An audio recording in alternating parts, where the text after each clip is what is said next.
મિત્રો તો કેમ છે? મજામાં જી હે. જો ચકલાઓને પાણીના પરબ ભરવા આવે ગા ને ઉભા હતા તો ફૂલ શાંતિ હે જો જંગલમાં. ચકલા જ બોલે, બીજું કંઈ બોલતું નથી. કહેવાયનો અવાજ આવતો નથી. પણ હવે વાત એવી હતી કે આપણી એવા વિડીયા તો ઓછા બનાવીએ, પણ આજ બનાવવો કે આપણા પાસે કન્ટેન્ટ ઘણાય છે.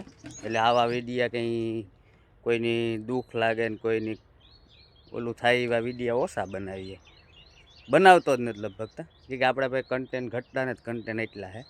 બાકી જેના પાસે કન્ટેન્ટ ન હોય એ આવા વિડીયા બનાવે.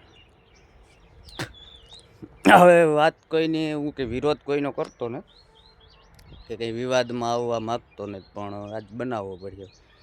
વાત એવી છે કે હમણાં ઘણા વિડીયા અને પોસ્ટો મૂકે માધવપુરના મેળા વિશે કે ભાઈ આજે નવો ચાલુ થયો મેળો. 2018માં પહેલો થયો હતો, એટલે 8મું વર્ષ કહે લગભગ. 8મું વર્ષ. એટલે પહેલાં જે મેળો થતો ને એવી મજા નથી આવતી, બરાબર. અને ઘણા વિડીયો મૂકીને કંઈક મેળામાં આવતા જ નહીં, મજા જ નથી આવતી. તો જે જીણા વિચાર, પણ મારે કહેવાનું એવું છે કે પહેલાં જે મેળો હતો ને એથી 7 દરજે સારો થાય, બરાબર. હા, કદાચ કંઈ છેટું પાર્કિંગ હોય ને હાલે જવું પડે ને એ બધી એવી હોય તો પહેલાં કેવો થતો? રેઢિયાર મેળો થતો. રેઢિયાર એટલે જ્યાં આવે ને વાહન મૂકી દો, જ્યાં આવે એ રખડો. બાયું બીનું નીકળતી તો જ્યાં આવે એ કુણિયું મારે ને વ્યા જાય, ગમે એ કરે ને વ્યા જાય. ને તમે એક ઘૂમરો મારો ને તો તમારે ગોઠણ સુધી છે ને ધૂળવાળા તમે ભર્યા હોય, મોં તમારા વર્તાય નહીં, બરાબર. એટલી ધૂળ ઉડતી પહેલાં. અટાણે તો તમે એન્ટર થાવ નાથી એટલી સુવિધા. પછી બેરલુમાં કાંઈ ગલાસું ખોહે ને પાણી પીતા બેરલુમાં. એ બધાને ખબર જ છે. મીતા કર્યો એ મેરો એટલી મને ખબર છે. હું તો 1-2 વાર જ એ મેરામાં ગયો તો, બાકી 8 વર્ષ ત્યાં જા રેગ્યુલર બધાય દી, બરાબર. અને પહેલાંના મેરામાં ઘણાની મજા આવતી હે ભાઈ. ને અટાણે મેરો છે ને સેફટીવાળો અને ચોખ્ખો મેરો છે. ચોખ્ખો એટલે કે તમારે ભાઈ એવું તમારા લગ્ન તમે કરો ને કંઈ તમારા દીકરાના દીકરીને ઘણાય મોસ્ટ ઓફલી જે કરે હગે સગવડવાળી તમે એમાં મંડપ સર્વિસ એ તમારે ઘેર ન હોય. એવા ફ્લોરિંગને હેઠા પાથરી લો તમે બેહો તો ને એવડા કલાકારો આવે.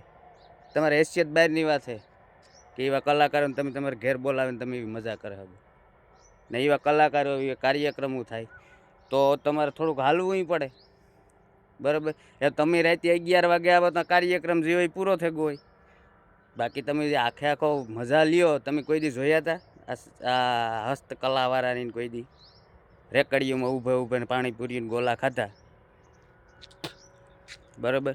ને અટાણે તો બધા આવે, તમે તેલ જરાક નબળું હોય ને તો એને ઉપાડે ને બધું મૂકી દે કે સારું વાપરો, શુદ્ધ જડે, બરાબર.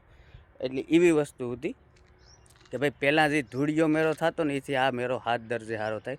અટાણે તમે કદાચ પહેલાં હે ને આપણી બાયું બીનું દી વધારે જતી મોસ્ટ ઓફલી કે રાતે કોઈ જાતની સેફટી નહોતી, બરાબર.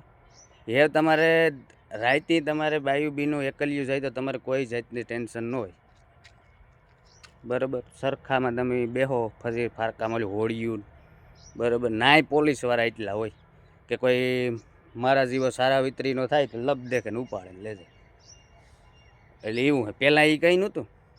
પહેલાં 70 બાંધણા થતા, બાયુના જ લ્યો ને બાંધણા થતા, કૂકા મારે ને વ્યા જતા. તે તો તમને મજા આવતી એ મેરામાં કે આ મેરામાં? જો તમને જે હાસું લાગે, યોગ્ય લાગે કોમેન્ટ કરજો, બરાબર. આવા વિડીયો આપણે બનાવતા ને, પણ આ બનાવવો પડ્યો એક. એટલે હાલો, જય માતાજી. અને પરવા મેળો છે તો આવજો પાછા પરવાય. એટલે મેળો બહુ મસ્ત થાય છે, આવજો એકવાર. આવો આખા સાંજના 6 વાગ્યાથી તમે રાત આખો કાર્યક્રમ પૂરો થાય ત્યાં સુધી તમે અનુભવ કરો તો ખબર પડે. તમે જ્યાં જાઓ ને આરો પ્લાનના પાણી ઘેરતા ગોરામાં ડેટકા હોય એવા પાણી પીને થાકેગા હોય ના, તમને એટલી સુવિધા આપે. સગવડતા બી થોડીક અગવડતા હોય કે પાર્કિંગ સેટું હોય ને થોડુંક હાલીને જવું પડે, બરાબર. પણ મેળો કરવાની મજા આવે કાયદેસર માણસોની. બાકી જેને ઘૂકા મારવા ઘૂકા ખાવા આવ્યા એની મજા કોઈ દે આ મેળામાં આવવાની ને. એટલે જય માતાજી, હર હર મહાદેવ.